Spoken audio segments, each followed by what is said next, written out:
Hello and welcome to Beyond the Words. My name is Bruno Combar, and today my guest is a seasoned marketing leader in B2B tech marketing. She's now Global Principal Marketing Manager at AWS, joining us from or near Geneva. Barbara Cresti, hello and welcome to Beyond the Words Marketing Edition. Hi everyone. Hi Bruno. Thanks again for inviting me here. It's lovely having you with us, Barbara. Now, I would like to start this interview with a little quiz, and I'll give you two quotations, and you'll have to tell me who they are from and how they resonate with you. So let me read them to you. The first one is, "Your brand is what people say about you when you are not in the room." And the second one is, "Advertising is the price you pay for having an unremarkable product or service." Who said that?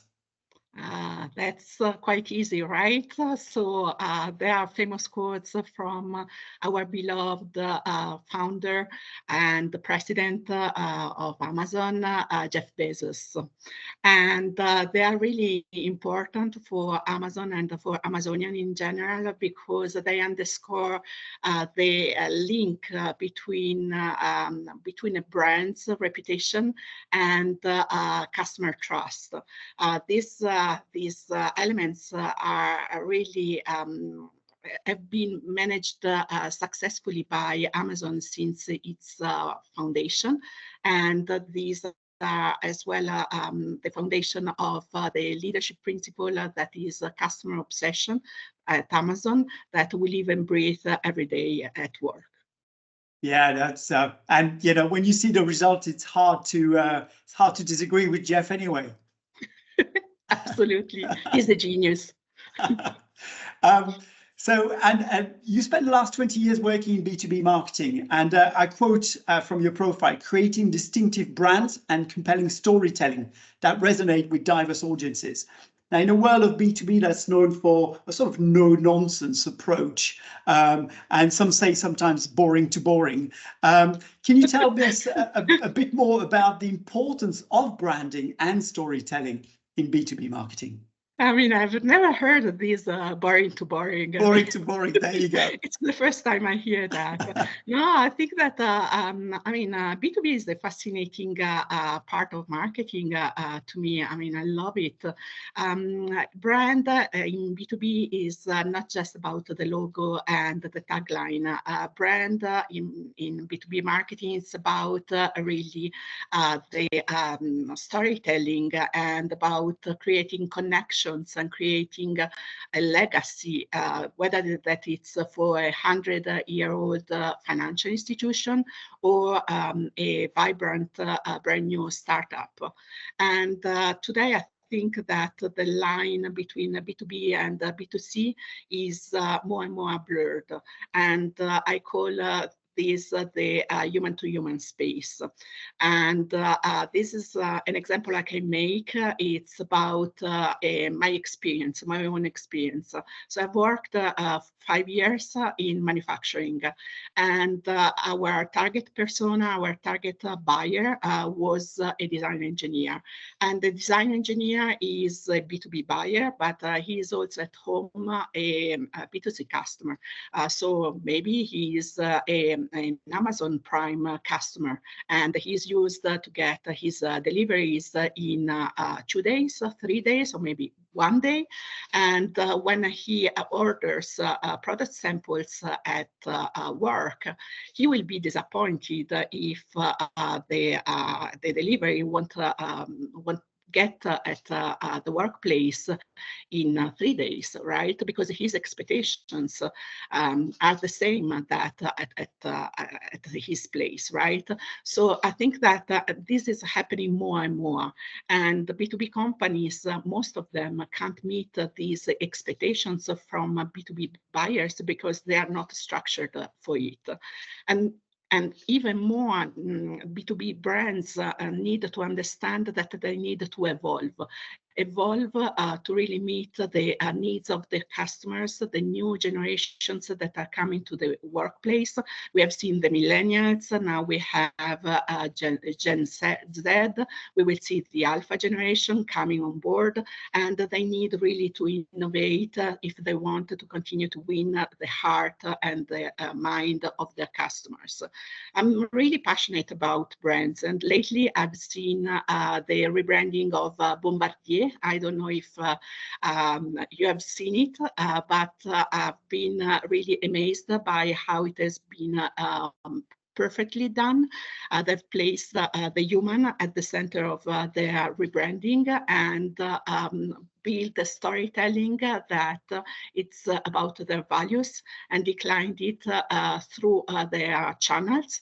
And I think that is wonderfully done. So yeah, for people that have not seen or read about it, I really advise to go and have a look online. Oh, that sounds great. I love what you say, you know, like human to human, and then like, you know, winning the hearts and minds and all that. You know, we tend to forget that we know, you know, it's not people, because people are in a B2B environment, that they lose their human side.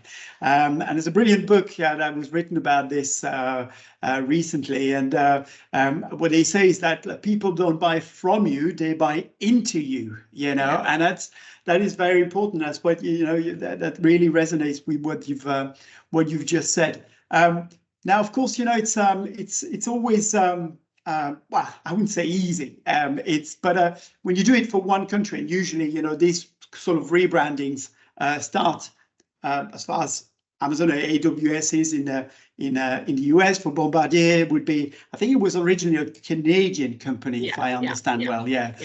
Bombardier. But what is according to you the recipe, the ideal recipe for branding and storytelling to work well internationally, translated to different cultures and languages? Yeah, I think that a brand to succeed globally, it has to have a core identity that is very strong and resonates universally, but it needs as well to be adaptable enough to cope with local, first legal, and then cultural nuances as well. I do think as well that the storytelling needs as well to be flexed and adapted to what are the regional preferences, as well as the regional values, so that a brand can really claim its leadership in markets that are so different culturally, like, for example, the US and Japan. Yeah, totally. I think, you know, what you said, like universal values, I think is very important. And that's why there's a lot of work that has to be done up front as well.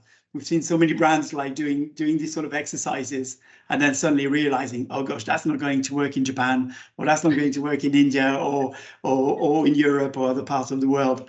And then they've got to go back to the drawing board. So yeah, it has to be, can't be an afterthought. And of course, you know, as you know, we are in the world of localization, or Zeitgeist is in the world of localization and transcreation. And how for you how important is it as well? Again, you know, in the context of a strong brand and storytelling, to have good localization. Yeah, I mean, this is for me in global marketing and having worked there for more than 20 years is crucial, right? And I think that I've seen a lot of localization, and we have seen more and more transcreation. And this is really key for the success of the brand in different markets. This really enables each element of the communication to be not only translated, but also culturally adapted. This makes the voice of the brand being authentic and native. To start with, if you think about the localization or the transcreation of the website, right? So I think that this is really important to choose the right partner to work with, because this will have an important consequence on the value and the success of the brand.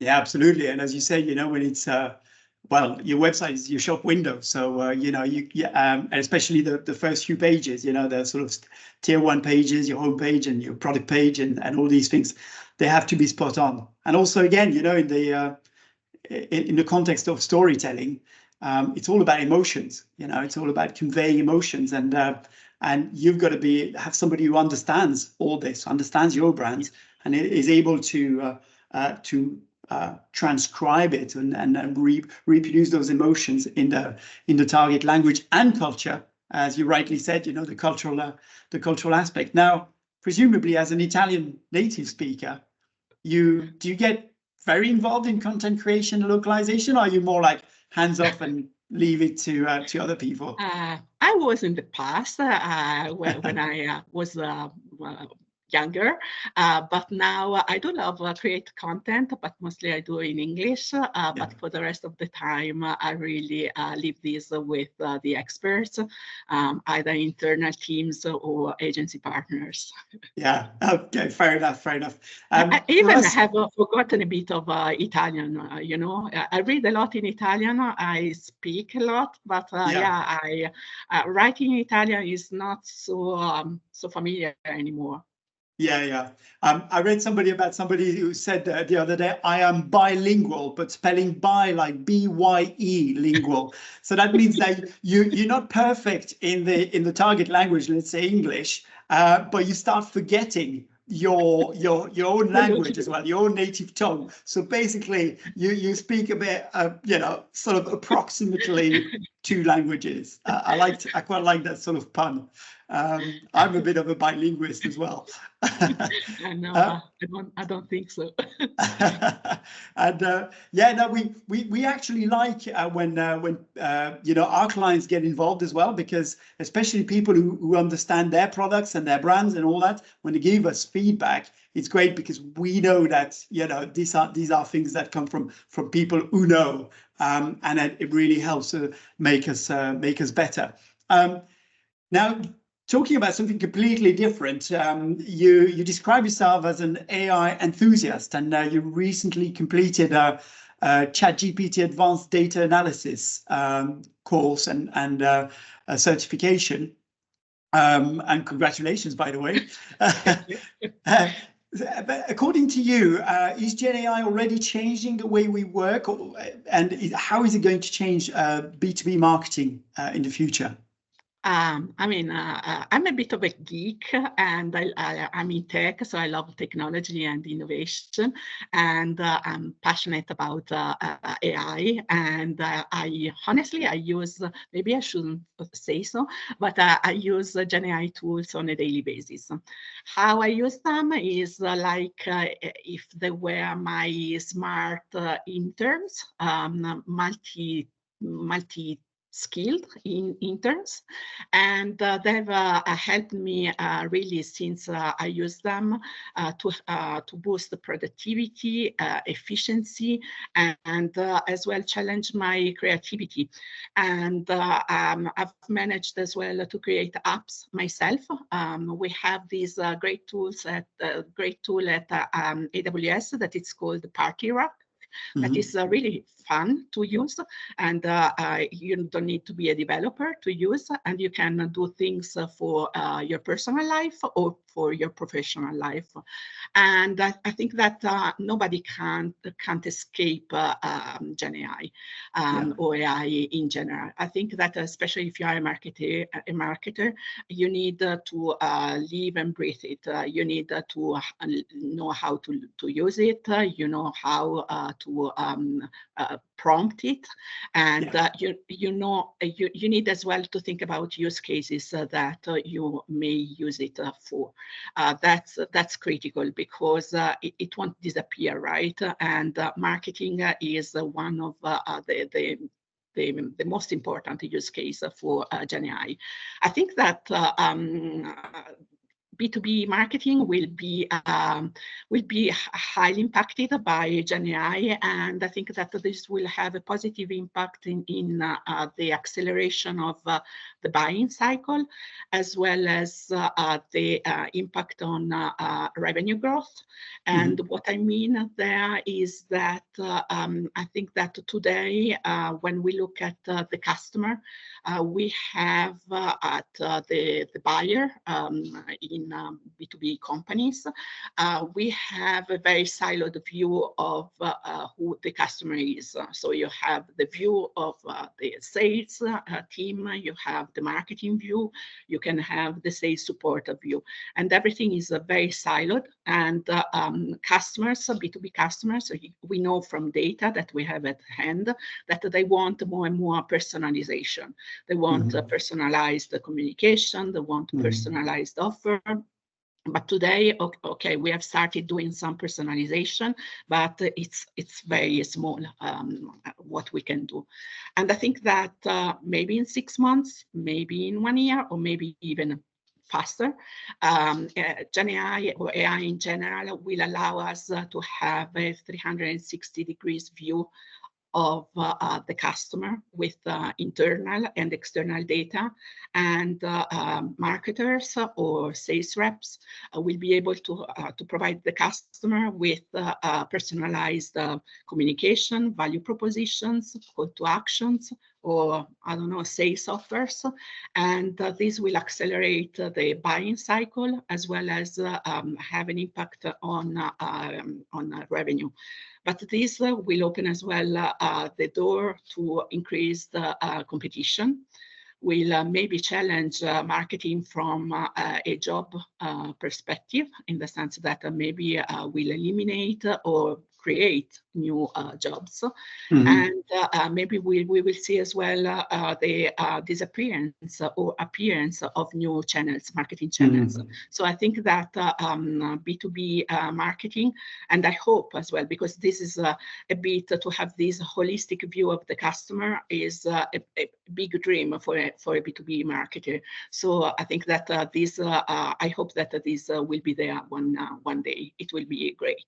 Yeah, you know, as you say, you know, like having that 360-degree view and the ability of AI to gather all this data, analyze it, crunch it, that we can't really do ourselves. I mean, it's, you know, we don't have our cognitivity is not that developed, and that brain power, and create that 360-degree. And do you think that you were talking about use cases? Is that so? That's the analysis use case. And building a very, very accurate profile of each client. And do you think that in the creation it will have a role to play as well? And like, you know, the creating a campaign, a completely personalized campaign? I think that it will really come up with solutions as well on what to create. I don't know if it is from A to Z, what type, but it will be a multi-dimensional solution that the AI will generate. It will be not just the analysis and the insights that it will create, but it will go beyond that. This is why I think that many roles will be challenged, right, of what an internal marketer does today, for example. And will you be able to prompt your AI engine to, in a way that, you know, we were talking about branding earlier, in a way that's really in accordance, in harmony with your brand as well, so that AI doesn't completely go on a tangent that is not in agreement with your brand? Yeah, I think that's a great question. Today, for example, we use, you know, that at Amazon we don't do PowerPoint. I mean, sometimes we do, but we often write, we most of the time write documents. And you have two pizzas.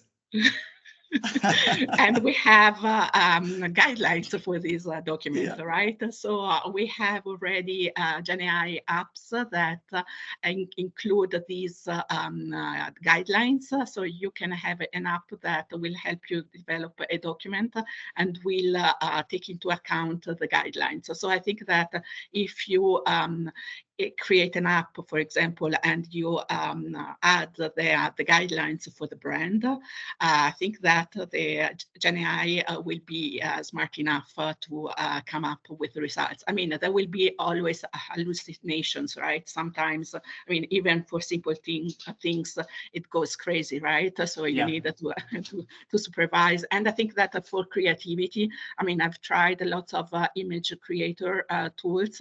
I mean, we are not there yet. I don't know how is the Turbo GPT that was launched this week, but yeah, I'm not satisfied yet with the outcomes. Yeah. But I have some great examples of for design creation, image creation, and even like even in the film industry. I think Hollywood has had a bit of an awakening recently, where AI was able to create a sort of a kind of animation. A short film that was qualitatively excellent, sort of middle of the road again. It's not going to be one of those great stories with the emotions and all that, but visually everything was spot on. So yeah, I think we will get there. Great chat about the AI there. Now, again, a completely different area of diversity and inclusion, as we were celebrating International Women's Day about just over 2 months ago. You wrote a post about it and on gender equality, inclusion, diversity. How have things evolved, in your opinion, since you started your career in the business world? I mean, this is, thank you again for this question. I love it because it's a topic that it's very dear to me. I've been working on a corporate project involving in diversity and inclusion for more than 10 years now. And I've seen a lot of progresses made, especially because there have been combined efforts from the public and private sectors. But this is not enough, honestly. I think that there is a lot to be done still. If you think about the gender pay gap, as well as the biases on diversity. And I think that we are still far away from a worldwide perspective to see diversity as a cornerstone for innovation and growth. I think that in many parts of the world, we don't even talk about diversity, and there is a lot that will be needed to be done, and it will take time, a lot of time. But things are moving, right? So I mean, things slowly are moving in the right direction. Yes. Unfortunately, there's always a backlash as well. I feel sometimes you do 1 step forward and 2 steps back. Yeah, there's always a backlash, but in general, I think if you look at 20, 30, 40 years ago, or even when I was a kid, things have moved on in a good way. So we've got to keep pushing. Yeah. Indeed. Fantastic. Barbara, last question. It's a question we ask all our guests, because we're all about languages here. We ask if you were to learn a new language now, and I know you speak several languages. You speak your native Italian native speaker, you speak French fluently, English fluently, probably more languages than that even. And if you were to learn a new one, which language would it be, and why? So I love languages as well. This is an interesting question because it goes back to one of my 2024 resolution. And I have to start saying that I'm passionate about Russian literature. So about authors like Dostoevsky or Tolstoy. And a long time ago, I was fluent in Russian, and I was able to read these books in their original language. And after many years not using the language or not reading anything in this language, I completely forgot it. Oh. And I thought to myself, it can be, I mean, why did I lose something that I knew? And since January, I have started taking private classes online, and I'm having fun, a lot of fun. I found a great teacher, and my goal is by the end of the year to be able to read a simple, easy text, maybe a poem in Russian. So I know that maybe it's not the best language to talk about now, but it's linked to my passion to literature and nothing else. Exactly, and Russia is much more than their leader now. Yeah, absolutely. When you look at the culture, and you were mentioning Tolstoy and Dostoevsky, I remember reading Crime and Punishment when I was a young man, and it absolutely blew me away. And I wish I would be able to read it in Russian, because I mean the translation was excellent, because it obviously worked. But when you can read in the original, that's probably. But that it's what we were talking about previously about transcreation, right? Because what is amazing when you read the book, I read often in Italian or in French, is about the emotions that a book gives you, even though it is translated, right? So I don't know how these authors, because for me they are authors, they do and how they can manage to translate so well books that are very difficult, like as you say, Crime and Punishment from Dostoevsky. So the importance is key, right? And so we couldn't benefit from reading many authors.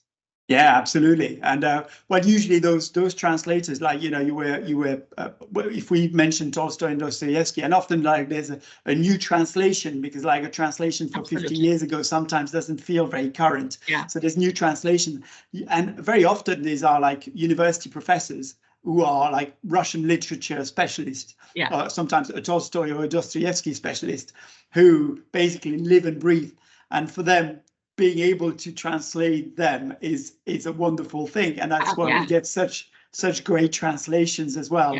And that's why translators, literary translation, is they're writers in their own right, and I think they fought for that, to be recognized as such, and now they're recognized as writers, because it's such an art, especially on such intricate literature as that.